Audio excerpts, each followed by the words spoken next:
Assalamualaikum warahmatullahi wabarakatuh. Alhamdulillah, alhamdulillahi rabbil alamin, alladzi anzala sakinata fi qulubil mu'minin liyazdadu imanan ma'a imanihim. Asyhadu an la ilaha illallah wahdahu la syarikalah wa asyhadu anna habibana Muhammadan abduhu wa rasuluh. Allahumma sholli wa sallim wa barik ala Muhammadin wa alihi wa ashabihi ajma'in. Jamaah kajian yang saya hormati rahimakumullah, di pertemuan kali ini kita akan membahas firman Allah di dalam suratul Baqarah ayat 23 dan 24. Ayat berapa? 23 dan 24. Di dalam ayat ini Allah sampaikan, wa in kuntum fi raibim mimma nazzalna ala abdina.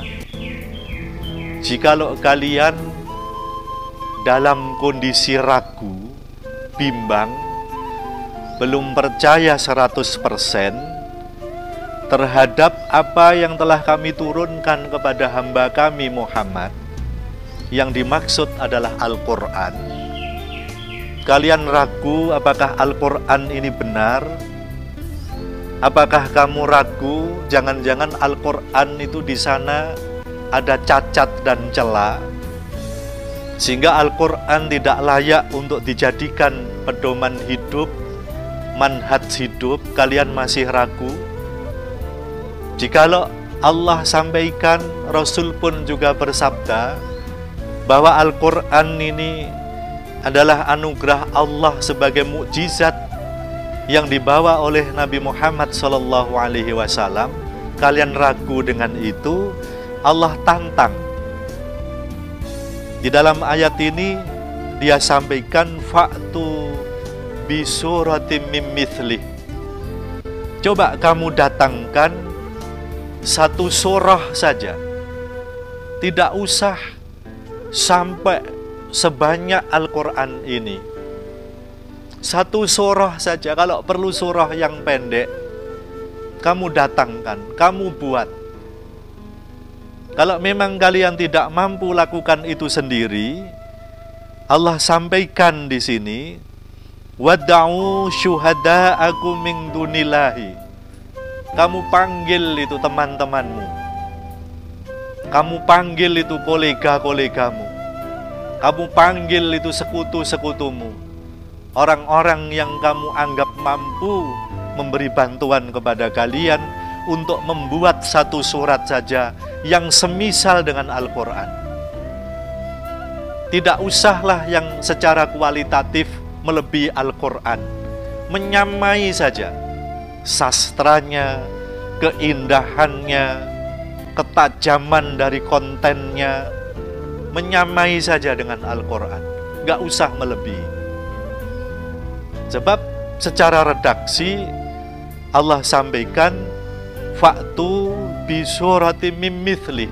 Kamu datangkan satu surah saja yang semisal, yang kualitasnya sama, gak usah melebihi, gak usah yang lebih baik dibandingkan Al-Quran.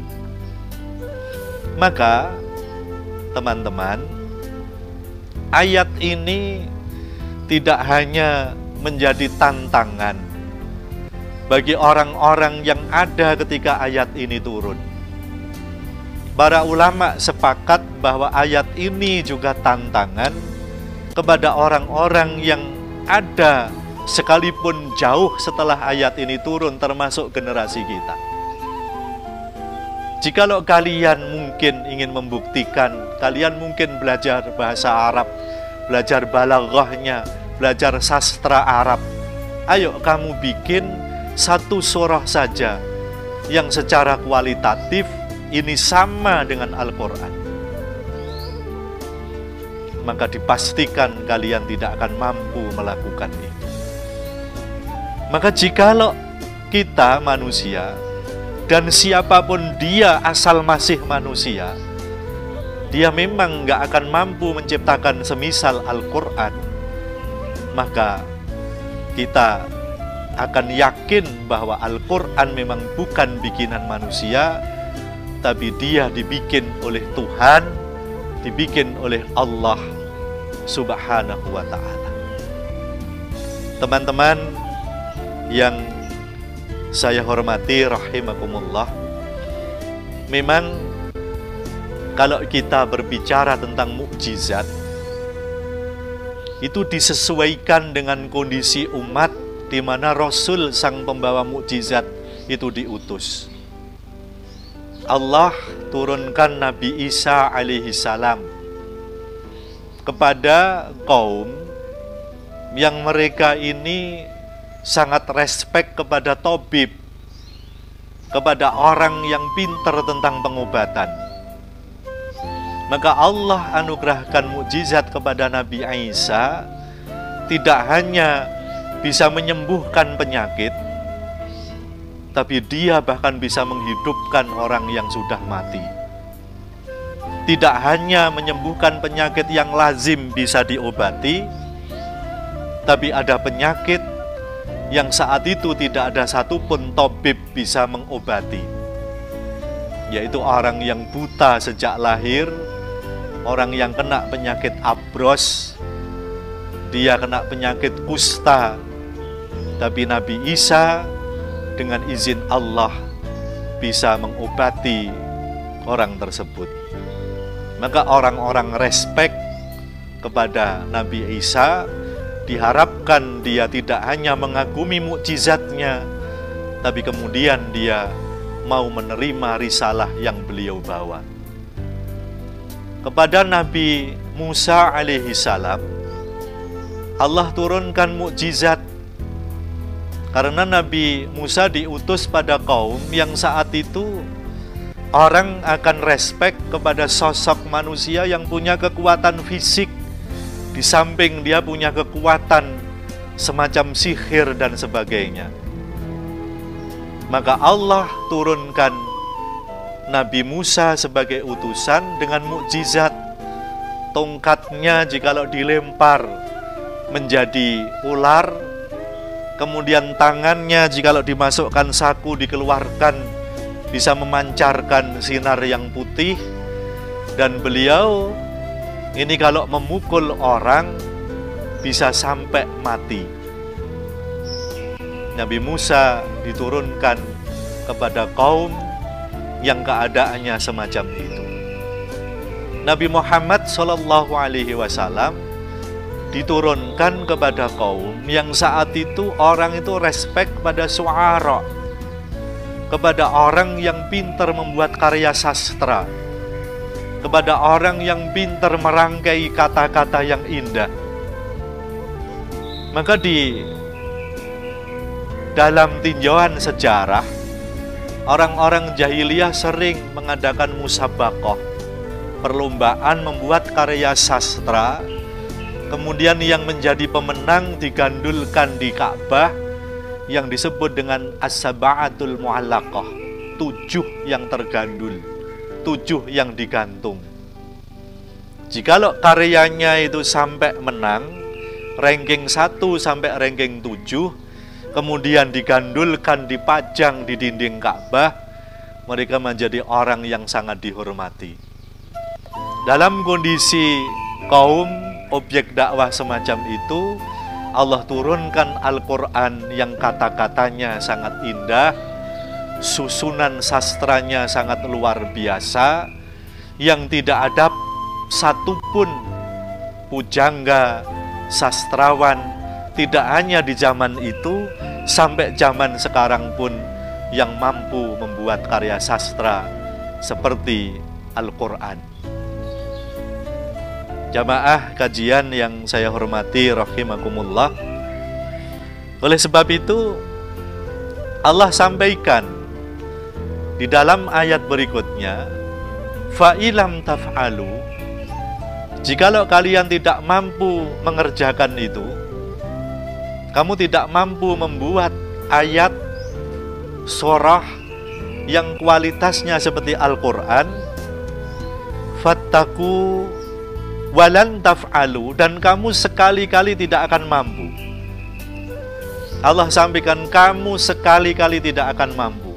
Dipastikan kalian tidak akan mampu, kata Allah. Maka jikalau kamu tidak mampu dan kamu tidak akan mungkin mampu, fattakun nar, maka takutlah kamu kepada neraka, allati waquduha, yang bahan bakar daripada neraka itu annasu wal hijarah, manusia dan batu. Takut yang dimaksud di sini takut untuk kufur, takut untuk bersikap abai kepada tuntunan yang Allah firmankan di dalam Al-Quran, kemudian kita memilih bersikap kufur, takutlah semacam itu. Nah, takut itu dilandasi karena memang Allah mengancam, jikalau kamu memilih bersikap kufur, kamu tidak beriman, tidak menjadikan Al-Quran sebagai manhaj dan pedoman hidup, maka kamu akan dilemparkan ke neraka, yang neraka itu bahan bakarnya batu dan manusia. Tentu ayat ini bukan hanya sekedar menakut-nakuti, terus kemudian kamu takut, namun ada pula mungkin orang yang tidak takut, sehingga dia memilih untuk tetap kufur. Tidak. Tapi orang-orang yang beriman insya Allah seperti kalian, pasti dia merasa takut kepada Allah, kemudian rasa takutnya diaktualisasikan dalam bentuk mengimani kebenaran dari firman Allah yang ada di dalam Al-Quran. Kemudian Allah sampaikan neraka yang bahan bakarnya manusia dan batu itu diperuntukkan untuk siapa? Mu'iddat lil kafirin, disediakan bagi orang-orang yang kafir. Kafir artinya menutup diri, tidak mau menerima kebenaran. Jadi kafir ini sebetulnya bukan ungkapan yang sarkastis, bukan ungkapan yang kasar. Kafir itu maknanya tidak percaya. Orang yang menutup diri sehingga tidak mau menerima kebenaran, itu namanya kufur. Orang yang kufur disebut dengan orang yang kafir. Maka kalian jangan bersikap semacam itu. Jadikan Al-Quran betul-betul sebagai pedoman hidup, sebagai manhaj hidup.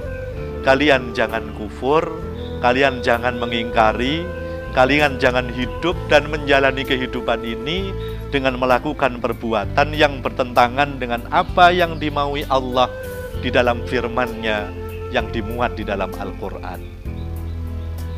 Maka jikalau kita sadar akan itu, Allah tunjukkan mukjizat Al-Quran yang nyatanya sampai sekarang siapapun yang ditantang oleh Allah membuat satu surah saja nggak ada yang mampu.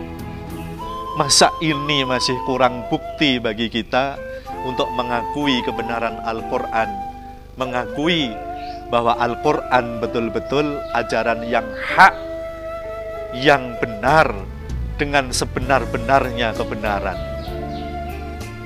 Teman-teman jamaah kajian yang saya hormati rahimakumullah, dari ayat yang telah kita baca kemudian kita renungi, tentu kita dapat mengambil pelajaran bahwa hanya satu kata, kita beriman kepada Al-Quran dan menjadikan Al-Quran sebagai petunjuk hidup. Kita pegang teguh apa yang Allah pesankan di dalam Al-Quran, dan kita hidup di atas Al-Quran, dan kita mati pun diharapkan masih dalam keadaan mengimani kebenaran Al-Quran. Terima kasih.